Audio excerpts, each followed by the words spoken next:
अस्सलाम वालेकुम। ईद उल फ़ितर के 30 लाजवाब, मज़ेदार और जायकेदार खाने जिसको बनाकर आप किसी का भी दिल जीत सकते हैं।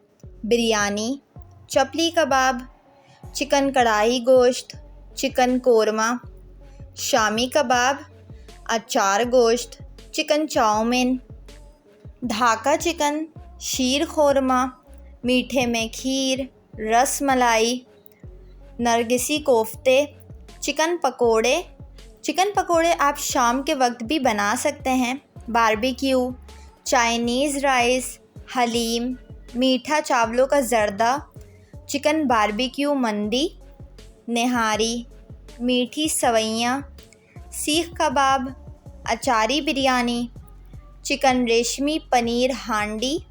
शाम के औकात में खाने पीने के लिए चिकन लज़ानिया एक बेहतरीन ऑप्शन है। मीठे में लबे शीरी, कस्टर्ड, बलोची कढ़ाई। ईद के दिन सुबह नाश्ते के लिए बहुत सारे लोगों का पसंदीदा और बेहद पकाए जाने वाला खाना पूरी और चने, गोला कबाब, गुलाब जामुन। ये 30 वो खाने हैं जो आप ईद के दिन बना सकते हैं। वीडियो को लाइक और चैनल को ज़रूर सब्सक्राइब कर लें।